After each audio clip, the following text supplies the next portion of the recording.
Hello, hello, hello, hello, guys. We are live. We are doing it. It's 8 p.m. already. Oh my goodness. Oh my goodness. I'm so excited for this conversation. Wow. I see you, Dante. I see you, Isaac. Thank you so much for joining. It's a privilege to have you here. I hope you can hear me. Please type on the chat just to let me know that the sound is clear and everything is good.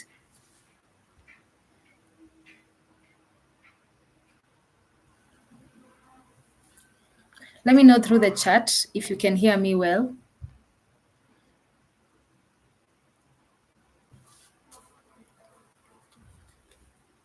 Is it clear from your end? Karibuni sana. Awesome, awesome, awesome. Loud and clear. Thank you, Dante, for that. All right. I'm so excited for this conversation because it's something that is close to my heart. I've gone through the experience, and probably you're here because you've also had a similar experience, or you know someone who is going through the same experience. So, if you're listening in for a friend as well, awesome. Thank you so much, Isaac. So, if you're listening in for a friend, Pia, take notes and share it with them, and hopefully we can all benefit from it. So the main reason why I thought this topic was important is because, as I shared, because of my own experience, and that experience is that whenever I have had a chance to share on this YouTube channel, if you've been here before, you know that I talk about personal development because that's a topic that is very close to my heart. And you know, some of these topics that I talk about are not new. They are topics that other people have actually talked about. If you Google, you'll find them. If you go on YouTube, you'll find those lessons. So, you know, there's that temptation or that feeling of why should people listen to me? Why should people you know, like subscribe to what I'm saying and not what anyone else is saying, you know? So that's why it was really important for me to talk about that because at the end of the day, I still feel the conviction to do it because it's not something that I have picked for myself to do. It's something that I felt strongly, and I know it came from God for me to talk about personal development.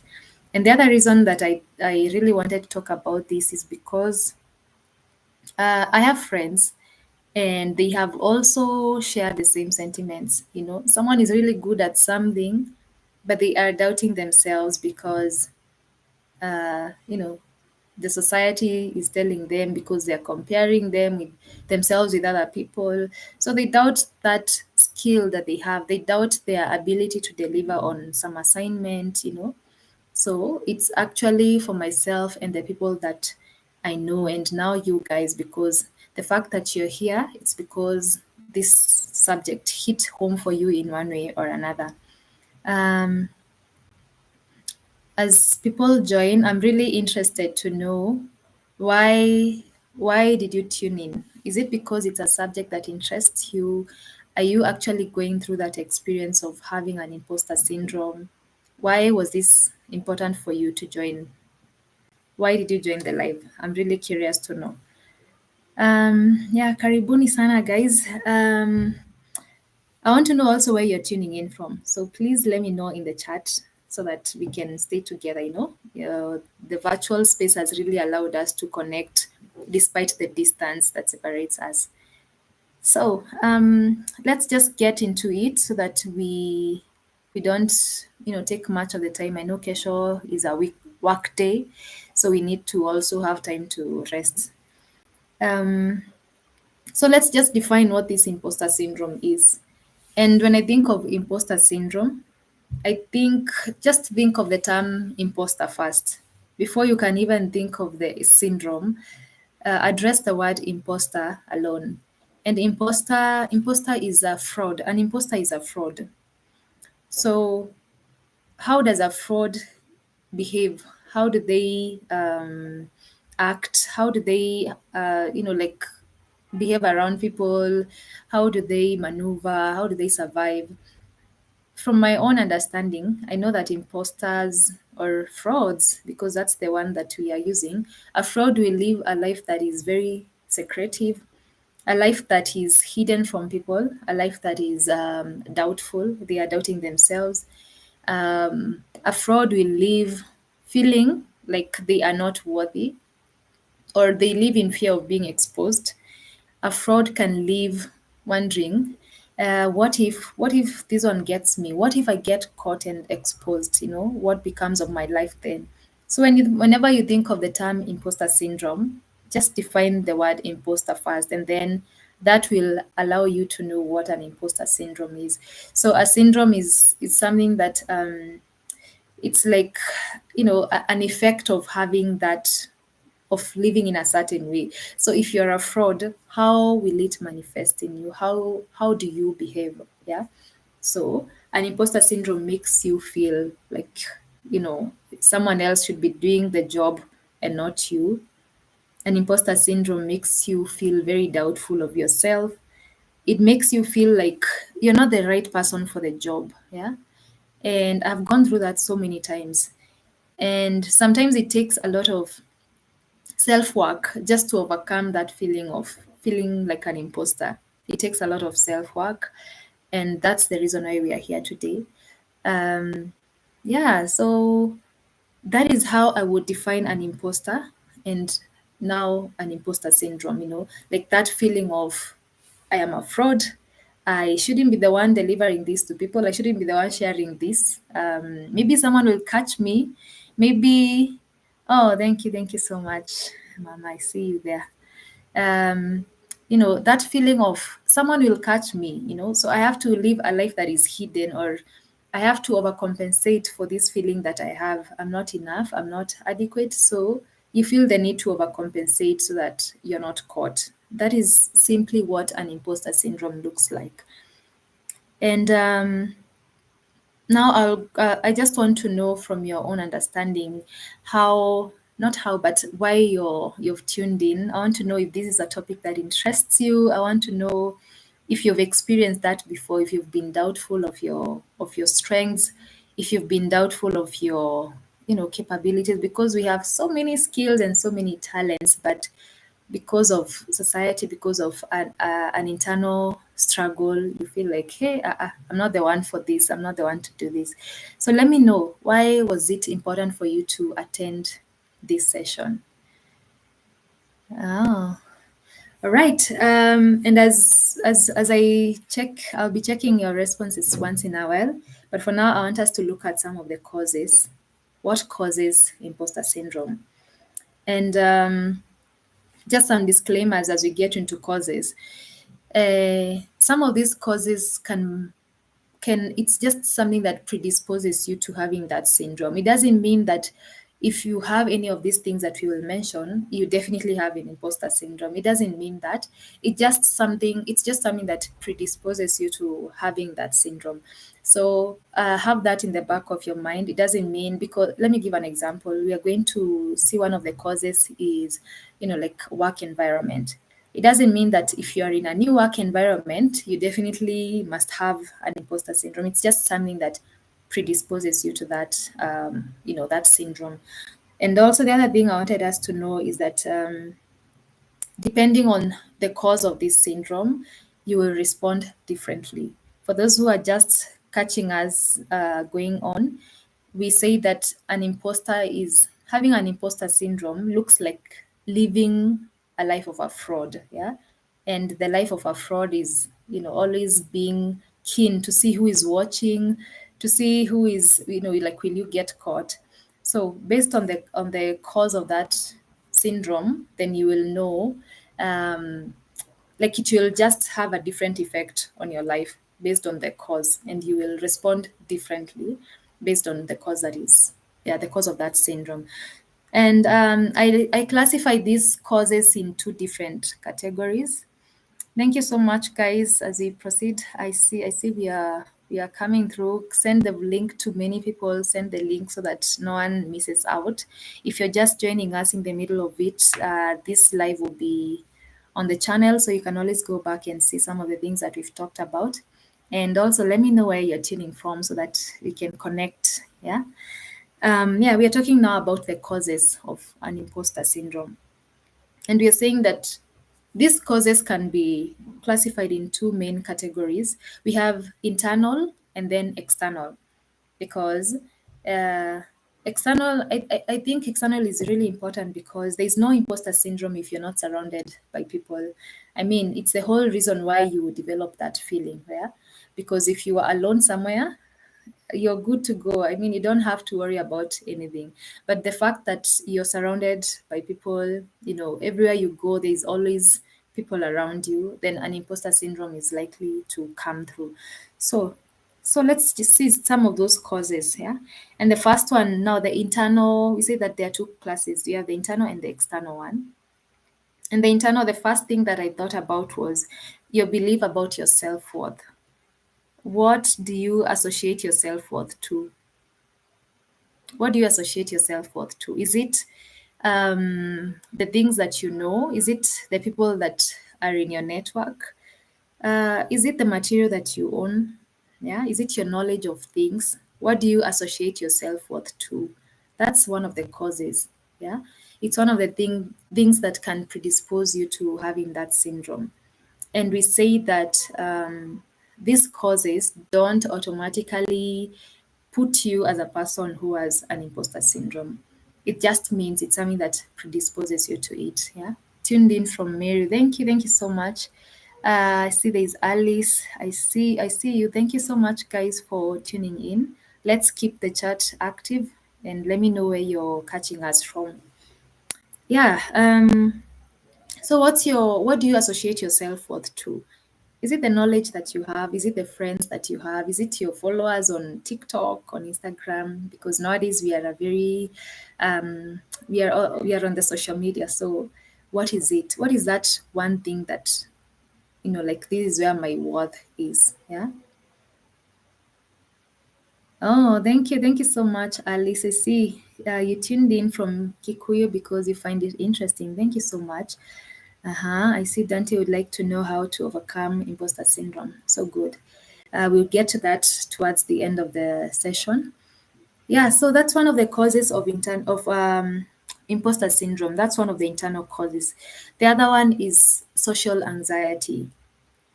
You might have social anxiety, but it doesn't mean you have imposter syndrome. Social anxiety would make you think, what if these people find I'm not the right person for their circle? What if they actually know I don't have eloquence when I'm speaking? What if they actually find my weaknesses? Yeah, you're always living in that fear of uh, I'm not meant for this place, yeah, and someone else might find out. So that is what the syndrome does to us, and that is how social anxiety predisposes us to that syndrome. Yeah, so you might actually just be having a casual conversation with people or delivering a speech somewhere, um, but you're like, hey, I need to get past this speech as fast as I can before someone notices that I'm not good in English. You get that feeling. Maybe you're just having a random conversation and you're like, hey, I need to hurry up. I need to just finish before actually someone sees me as someone who stammers or someone who is trying so hard. There's always a conflict internally, and you're trying to find out all the reasons why it's not you and how you can actually stay away from being caught. Yeah. And then the other internal cause is low self efficacy. That's a tough word. Let me just type it in the group, in the chat. Sorry. Um, Self efficacy. You can check out more about it. I hope I got the spelling right. Efficacy. Yeah. So what that is like, do you believe you have the ability to pick up a habit that is meant to bring some change in your life? Do you believe you have that ability? Yeah. And that is what, if you have a low self efficacy, that would mean then, I mean, you'll struggle with imposter syndrome really, really, really, really much, because self-efficacy, as you've said, the definition is believing you have the ability to pick up a habit or a behavior, and this behavior can actually bring change to your life. So do you believe you have that ability or not? So if that belief is really low, it means you will struggle with an imposter syndrome. Yeah. And those are some of the internal causes I thought about. The reason being, I sometimes struggle with them. And I've also had a couple of friends who have shared the same thing. Yeah. It's a very deep internal conflict. And we will look at how to address it later as we proceed with the session. And then the other category we talked about is the external causes. External causes, I'm sure you can have a few guesses here and there, but external causes is something like your upbringing. That's a really, really big thing when it comes to imposter syndrome. How was your upbringing? And the reason why we are looking at the causes, it's because when we come to addressing imposter syndrome, you really have to understand where is it coming from, where did I actually start doubting myself? At what point did I start having this syndrome? And from there, you learn how to overcome it, because you can't overcome something unless you know like the root of it, why you have it. Yeah. So external causes, one of them we've said it's an upbringing. So how was your upbringing?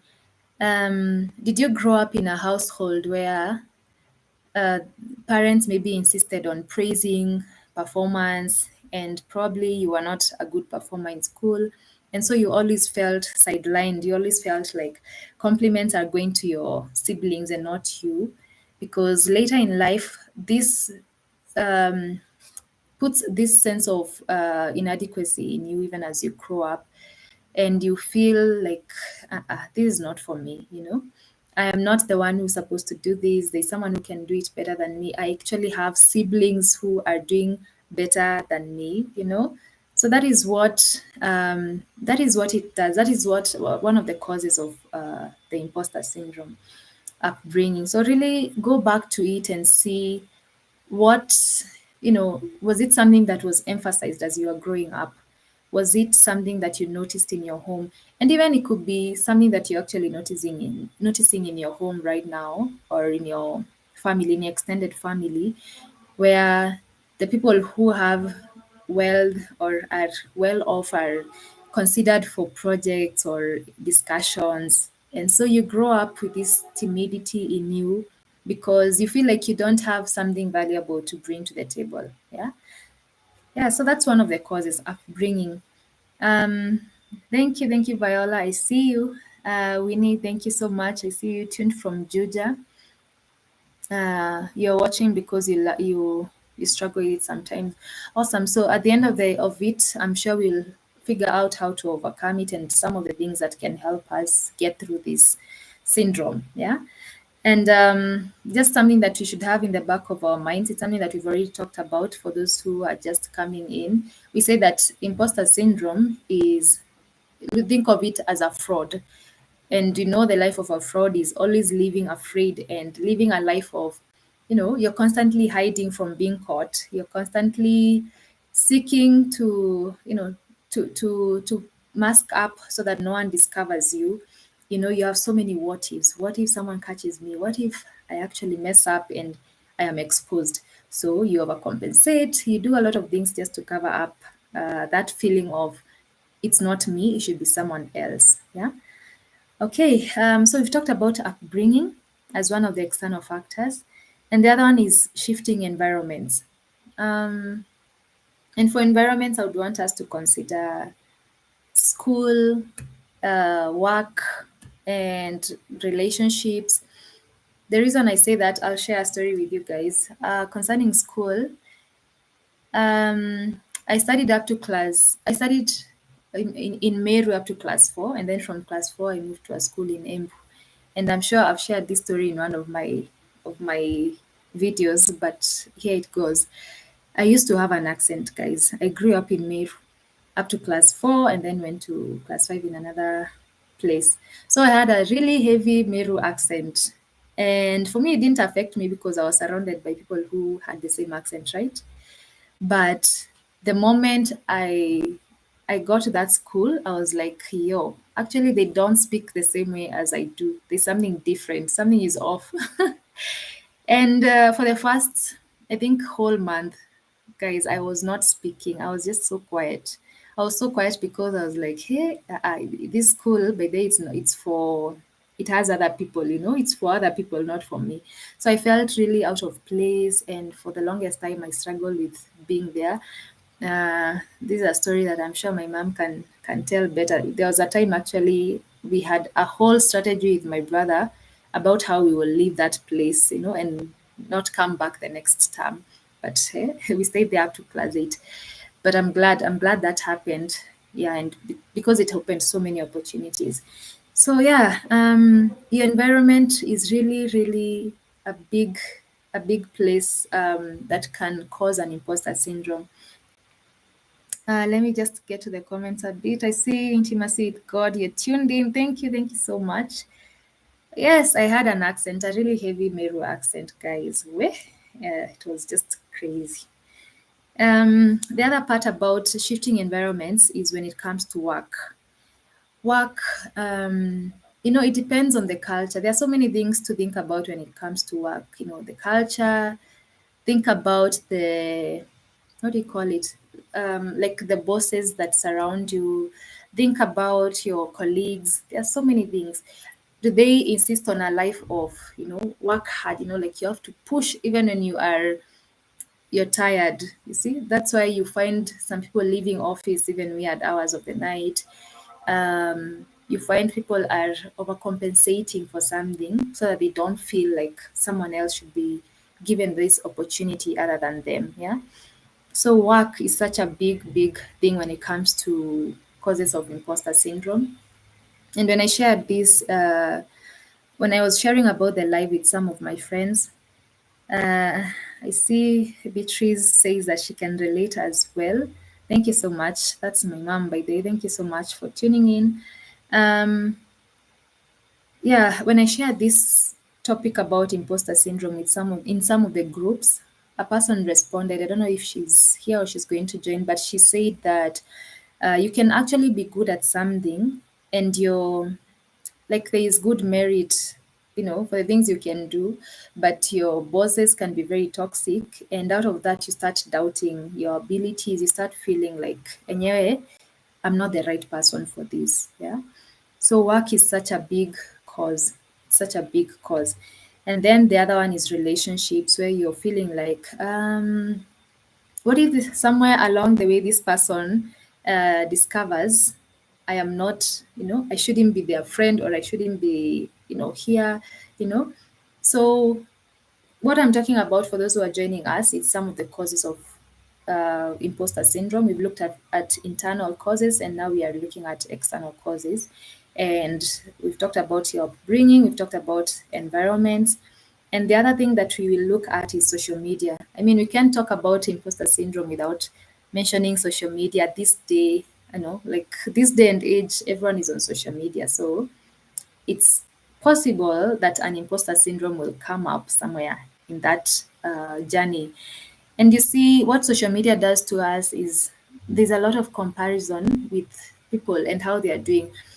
So you might be really good at whatever you're doing, but the moment you see what someone else is doing, that's it for you. It makes you feel really inadequate, and makes you feel like, anyway, I am not, it's not me. I shouldn't be doing this, or you doubt your abilities. You start even having low self-esteem. You have confidence issues, despite the fact that you are actually excelling at the things that you do. So social media is such a big thing, and it plays such a big role in having an imposter syndrome. Yeah.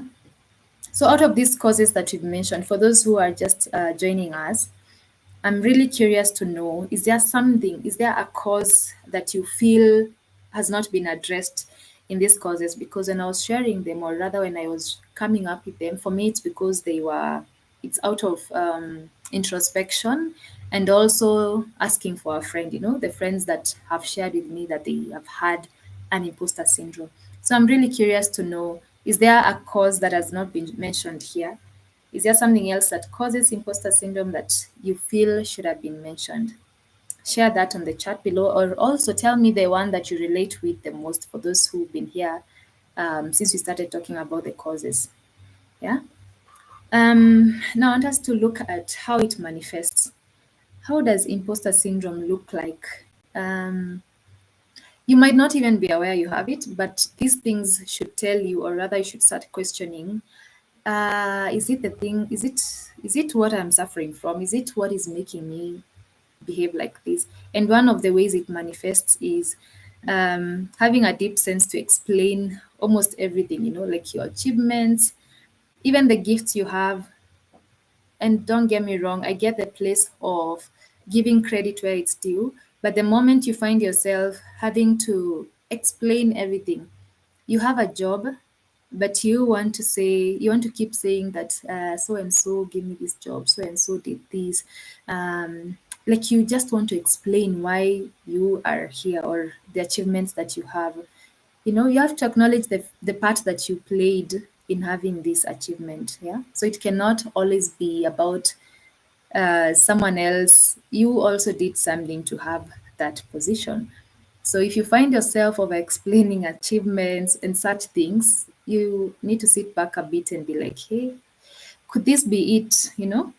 And then something else is downplaying your expertise, despite the fact that you actually excel at something.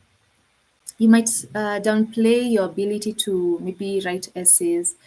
What else? Maybe sing or play an instrument or paint. Those are some of the things that are coming to my mind. Or working with an Excel, with Excel sheets.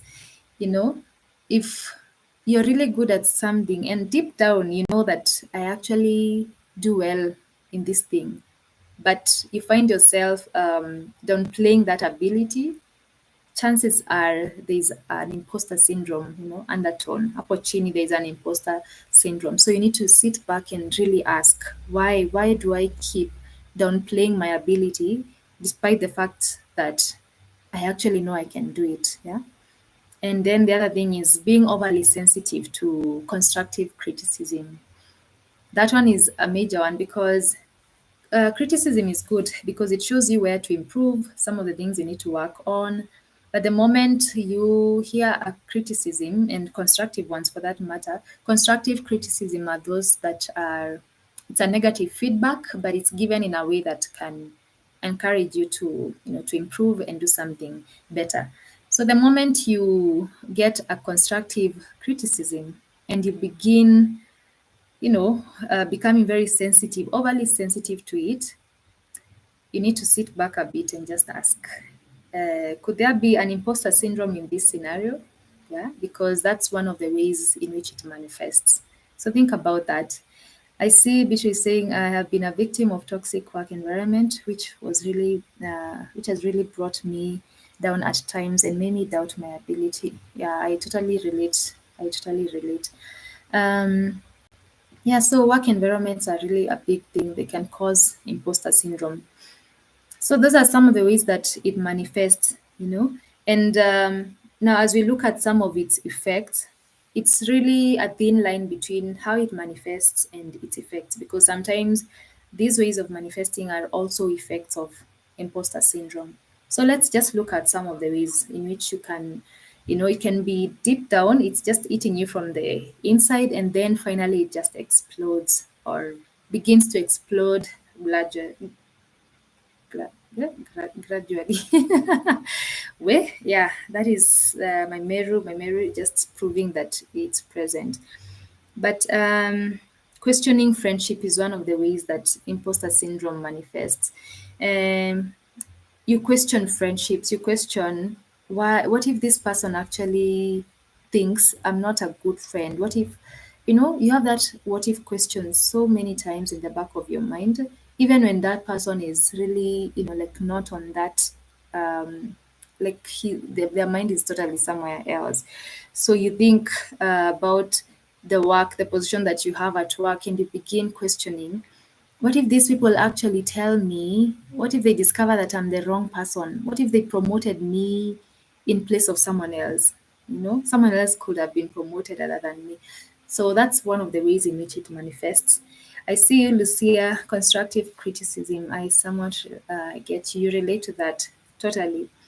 The other effect is that it slows down your career progression. And this is such a big one because the moment you start doubting your abilities. You remember these abilities and skills and talents, these are the things that should give you, or rather, they have the ability to build a whole career for you. But the moment you start doubting your abilities and what you can actually do, it can slow down your career progression, because you'll apply these things at work, right? And if you're not employed, you can also do your own things in relation to what you're talented in. So if you start doubting them, it's really possible for you to begin, like slowly living the dream that you had. And this can lead us to the next effect, which is giving up on your dreams. You can actually give up on the dreams that deep down you knew you had the ability. Like it's something that you could have pursued. But because of that syndrome, you drop it completely. So you can actually give up on your dreams. And then something else is a burnout at work. It's really possible for you to burn out because of this syndrome, because remember we said one of the causes was the work environment, right? And we said your bosses could be toxic.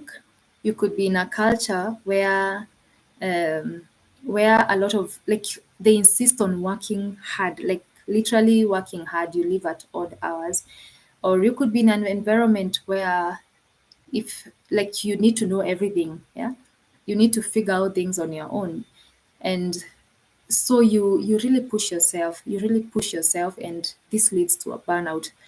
um Wanganga is saying, yes, self-doubt can be really limiting in all aspects of life, for sure. And if you're just joining us, we defined what imposter syndrome is, and I just want to repeat it for the sake of those who are just joining us, to have an understanding of everything else as we move forward.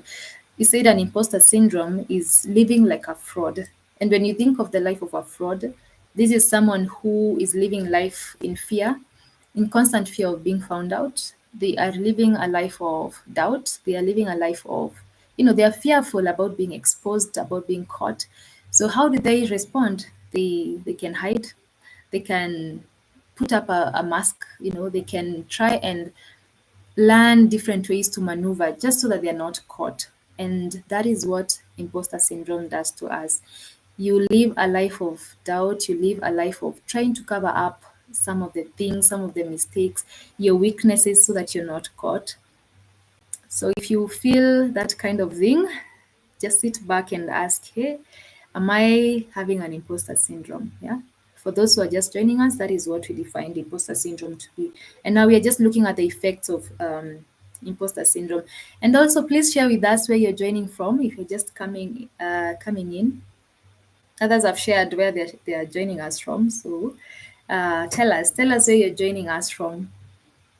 I see Alex Mwangi is saying, living a life of doubt. I relate with this, avoiding responsibilities and limelight. Oh, sure, definitely. Because an imposter syndrome makes you shrink back, because you're just feeling like you're the wrong person for it. So you hide yourself, yeah, and you live a life that is really, really what do I call it? Like, you're just fearful of being caught. I see Tony Mwai says, does one actively keep track of accomplishments and achievements? Um, yeah, it's good to, I think it's good to acknowledge when you've done something.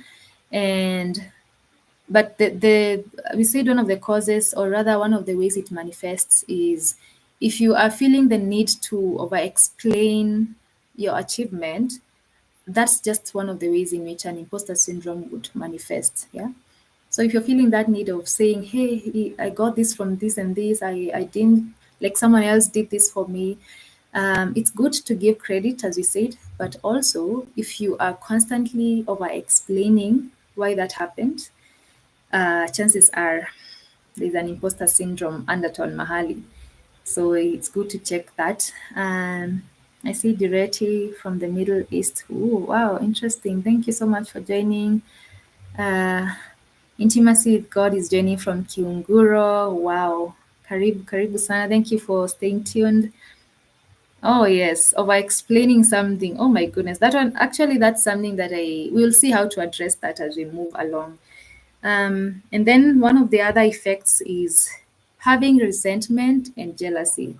For those who just joined us, we said that Uh, One of the causes of an imposter syndrome is your upbringing. If you grew up in this homestead where they constantly overemphasized, performance, and some kids were praised more than others because of how they did in school, you might grow up feeling like you are not, like you can't amount to something. You grow up feeling really inadequate, yeah? And so that can bring a lot of resentment. When you think about your siblings who are considered more than you, when you think about um, someone who was given a what was given. Sorry, I just saw an interesting comment from Alex, who is joining in from Germany. Karibu, karibu sana, Alex. Yeah, yeah, resentment and jealousy. If you find if someone has been promoted at work and you think it might have been you, or those kinds of feelings go like, hey, so you start resenting people because they were given a better treatment because of their performance. So you are left feeling it's not me, someone else deserves that, and so you resent them in return.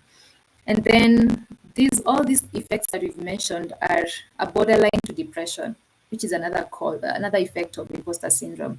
Eventually, you can end up getting so depressed, guys, because um, when you think of the fact that someone else is doing something you should have been doing, when you think that you've given up on your dreams, when you think you have slowed down your career because of something, depressive thoughts begin to kick in one way or another.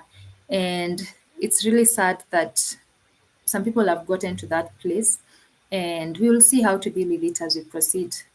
Thank you, Wanganga. I see you're joining from Juja. Karibu, karibu sana. And as we proceed, I just want to know from you guys, is there an effect that you've seen manifest in your life because of an imposter syndrome? Let me know. Let me know which one you relate to most, and even some of the causes for those who found us at that point. And now that we've talked about the causes, I want us to look at how do we overcome it then? How do we kick this thing out of our lives? How do we manage it? Not manage, actually, just do it, do away with it completely. That one might be a little hard, but we can try as much as possible just to, get around it. Yeah. And one of the things, before I move to this, I just remembered a story from Exodus. I am a believer, and so most of my principles come from the Bible. And there's this story I love so much, the story of Moses. We see Moses was a big, when he was growing up, he grew up in like a king's place, right? And he had all these privileges and opportunities. He was exposed then to a lot of things. But as he grew up, we see the mistake that he made. He messed up Uko Egypt, and so he was sent. He escaped because he knew trouble was coming. So he escapes, he goes to a desert, and at that point, he meets with his purpose. And God wants to give him this big job. But Moses is finding all the reasons that it shouldn't be him who is doing the job, yeah? He's finding all the reasons why it's not him who should go and do like delivering the Israelites out of Egypt. And the funniest part when you look at that story is that God finally gave him a solution, right? He tells him, your brother Aaron will speak on your behalf. But throughout this story, I don't know if I've not seen it, but I've not seen a place where Aaron speaks. It's Moses actually who speaks almost the whole time. So we can see what an imposter syndrome can do to us. Feeling like it's not your place, yet you're just sitting on a talent that can save lives, on a talent that can actually give you big, big opportunities. Yeah. Thank you, Dante. I see you. Thank you. I see that you're enjoying the conversation.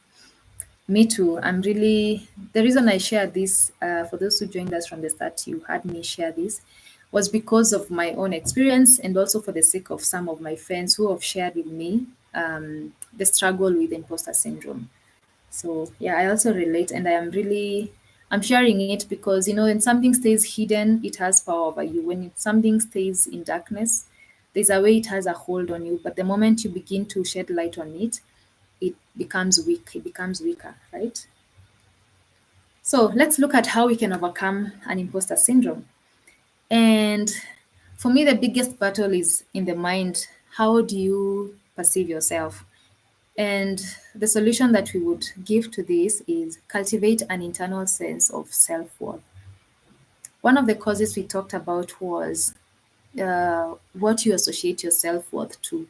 If you associate your self worth to material, if you associate your self worth to like the knowledge you have, what you associate it to, if you like become less kidogo, if you are falling short of any of those things, you begin to feel like an imposter. Yeah, you begin to find ways of covering it up, or living in a way to show people that I actually have it together. Yeah.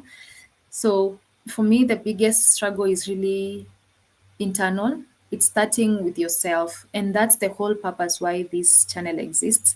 It's all about personal development, and I started these conversations because of like my own experiences, and I felt there are many people who are going through the same, and we can like have a community of people who are growing every day and becoming better versions of themselves, so that your self-worth is not attached to material, it's not attached to your achievements, but there's a deeper sense of it.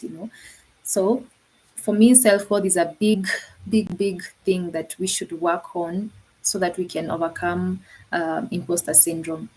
You need to be able to acknowledge your weaknesses, know the things that trigger you. This is the whole journey of personal development, knowing why you respond the way you do, some of the things that you do that are ick for other people, you know so really understanding yourself. And how we can cultivate that self-worth is being able to cut yourself some slack when you're messing up. Because I mean, as long as we are doing life, there is always error. We are going to mess up. As long as we are living in these bodies, we are always going to make mistakes. And so you need to be really patient with yourself. And there's this thing I saw on TikTok. Someone shared about self-love, and I thought it really relates even with our topic today. And they shared about that verse in First Corinthians 13 that talks about what love is. It defines love in so many different ways, patient, kind. It doesn't keep a record of wrongs. I would type there on the chat if you know that verse. Let me know some of the things that are defined as love in that chapter. Thank you so much, Beatrice. Beatrice is my mom, by the way. Thank you for joining in. God help us overcome this syndrome. Amen. I love that prayer. So Corinthians tells us about all these things that love is. So in the process of working on your self-worth, like having a deep sense of self-worth, you need to extend love to yourself. And one of the commandments, the main commandments that Christ gave us, was loving your neighbor as you love yourself. And how do you love yourself? By practicing all these things that are defined as love in First Corinthians. Let me just type it there for anyone who would be interested to First Corinthians 13, 4. Okay, I'm looking for some 4. It's 4, 3. No, 4 to 8. 13, 4 to 8. Yeah. So that chapter defines love in so many ways, and that is the way we should love ourselves. We need to be patient with yourself when you are messing up, or when you don't know something. Be patient with yourself and extend grace to yourself. Be kind to yourself. Don't judge yourself so harshly, or be like, that's the reason why I didn't get the job, because I don't know it, because you're really, you talk down on yourself, and you define yourself in all these negative words, and you're speaking life. Your words have life, right? So yeah, so you need to be really, really, really intentional with how you love yourself. um yeah, love does not keep a record of wrongs. True. Also, jotting things down, innermost feelings, emotions really help. Yeah, for sure, for sure. It's all in the mind. I like the conversation. Thank you, Stella. Wow, ma'am. Yeah. So that's just one of the ways that we can overcome imposter syndrome, and also surrounding yourself with people that are speaking life into you. Because if you are around people who are negative, around people who are actually don't have self-confidence, are doubting their capabilities, you'll definitely go down that road as well. So you need to be mindful of the people that you surround yourself with, because they play a big role in how you in whether you have an imposter syndrome or not. Direti is telling us love is patient, so she has quoted that chapter up there. Love is patient and kind. It does not envy or boast. It's not arrogant or rude, does not insist on its own way. It's not irritable or resentful. It does not rejoice at wrongdoing, for sure. So those are the things that you should practice on yourself. Yeah, when you think about self love, think about these things and apply them to your life. Yeah, acknowledging your wins. Oh my goodness, that's a big one. Acknowledge your wins no matter how small they are, because you did it. You need to acknowledge it. Otherwise, if you don't see it as an achievement, someone else will devalue it, and in the process, you will feel inadequate. So you need to be very grounded uh, on how, like, your self worth. You need to be grounded before anyone else can say anything, before anyone else can bring their comments to you or whatever they think about what you're doing. You really need to be grounded. That's why I gave cultivating that sense of self worth as the first ways of overcoming imposter syndrome. And then the other things are mostly in regard to work. Owning your success. This one relates to what Tony Moy has just shared in the chat. So you need to own your successes. Yes, external factors have played a part in it, but you also showed up for yourself. So acknowledge that. Don't feel the need to always associate your achievement or I'm trying to find words for this. Um, like, don't feel like your words are not enough to support why you're where you are. Yeah, your whatever you've brought to the table has gotten you there. Yes, a friend connected you to that interview, but you showed up for the interview, right? So you need to acknowledge your achievements no matter how small they are. And then you need to be okay asking for help. Remember, we talked about burnout as one of the effects of imposter syndrome. So you need to be okay asking for help. We say that toxic work environments can have this culture of you don't need to ask for help, you need to know everything. So you end up like you literally burn out because you want to prove and cover up that actually I don't know this. And you're living in that constant fear of what if they actually discover they promoted me and I don't know these things. So you die there with a lot of work, and you could have actually asked for help and found a solution sooner. And something else to think about there is, remember, the whole purpose of doing the mind work and self work is because your mindset shifts as well. So when your mindset shifts, you will think of it as, yes, I'm asking for help because I am a team player. That's how you support each other as a team. And also looking at it as someone who is competent at work, because you don't want to mess up. You want the best results for this job. Okay.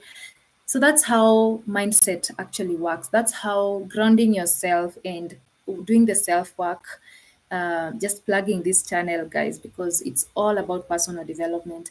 So the moment you do that self work, the moment you do that, your mindset is also shifting.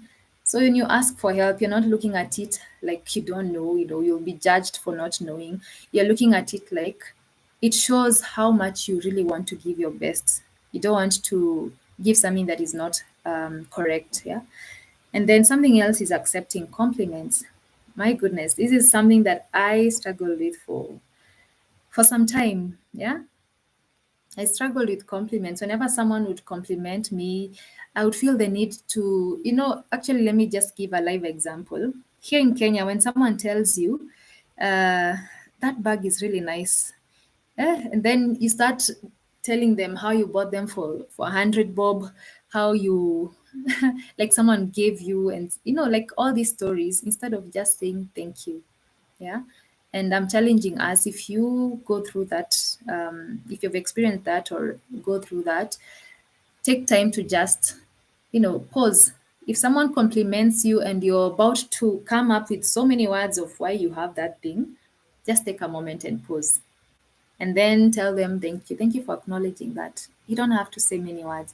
Of course, in the course of your conversation, if it goes longer than that, you'll find yourself sharing how you got it, because you also want to give credit, right? Then there's a thin line, guys. There's a thin line, and maybe it's another conversation for another day. But yeah, take a moment and just say a simple thank you. Yeah, someone has complimented you. Don't overthink it. Don't feel like you have to. You deserve it. You deserve that thing that you have. Directly is relating to this thing. Yeah, you're saying you don't know what to say. Thank you, Viola, for the support. Yeah, someone compliments you, just take time and say thank you and move on. Yeah, don't think about it so much. Acknowledge their acknowledgement of it, and then move on from that. The other thing is cutting back on social media. We said one of the causes is social media. One of the causes of imposter syndrome is social media.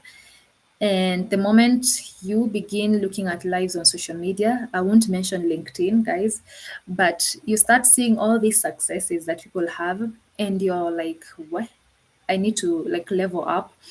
It's either you level up or you actually give up completely because you feel, actually people will notice I'm sharing these things, but it's not me who should be sharing. I'm doing these things, but I'm not actually, I don't have good credit for it. Cutting down on social media, because social media brings a lot of comparison, a lot of self-doubt.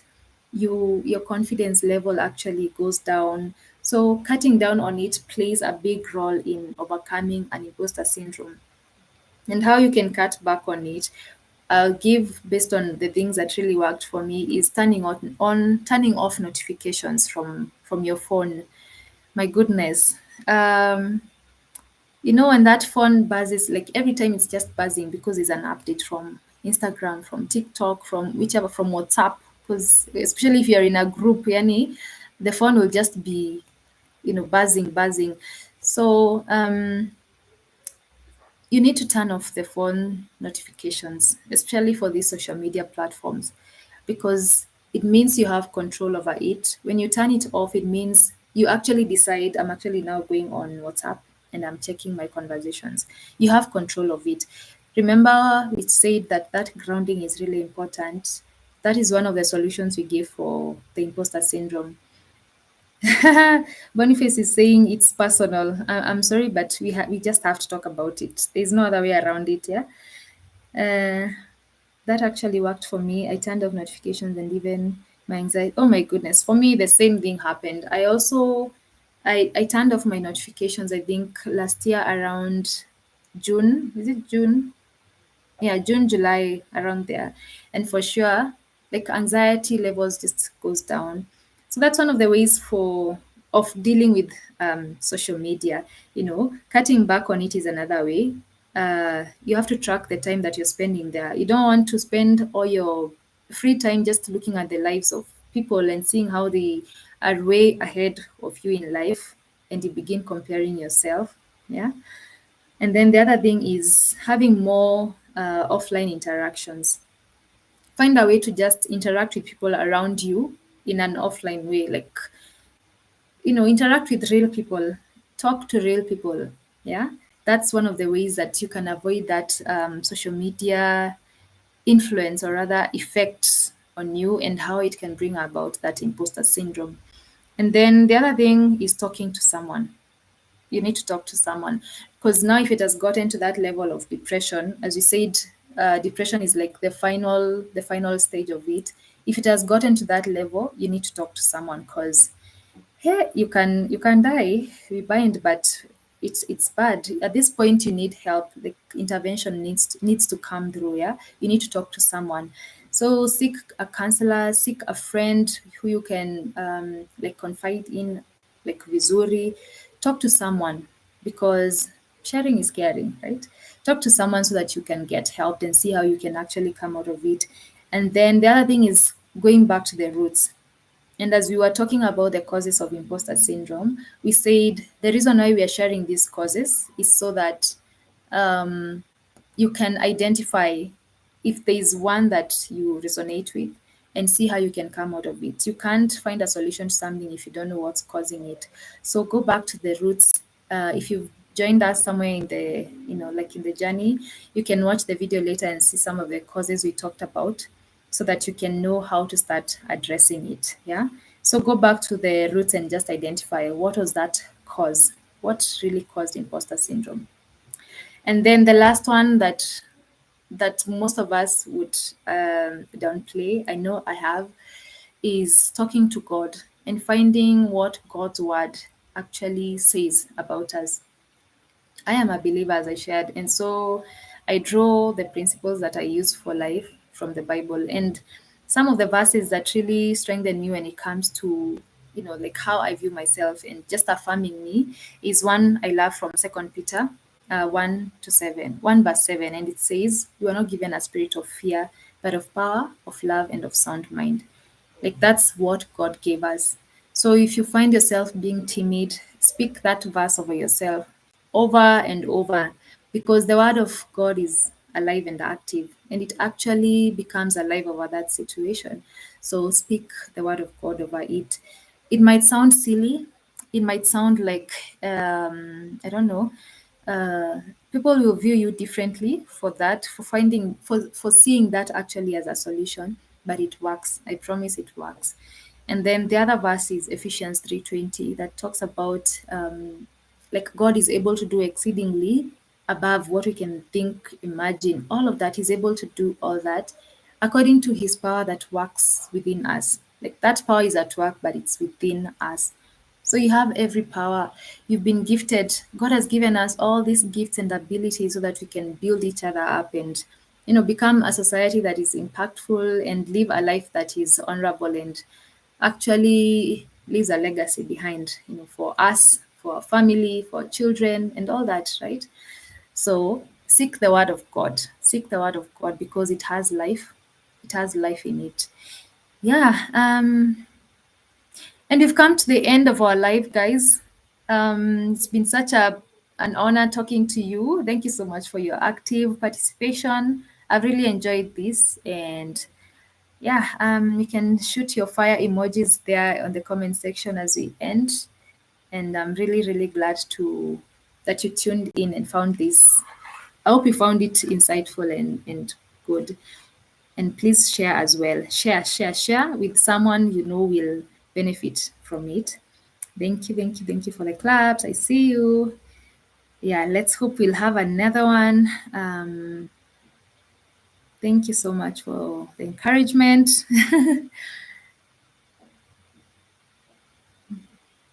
You have exactly 2 minutes. So I don't know, maybe just share what stood out for you. Anyone share what stood out for you as we end? I see those fires. Thank you, Alex. Thank you so much. Gireti, thank you, Boniface. Thank you, Intimacy with God. Oro, I see you. Thank you so much also. I want to know what stood out, just one thing. And then at exactly 8, we end the live. For anyone who has joined us along the way, it's going to be on my YouTube channel. So you can catch it there. You can definitely share with your friends as well. Accepting compliments without over explaining. Nice one. I love that one too. Thank you, Stella. I see you.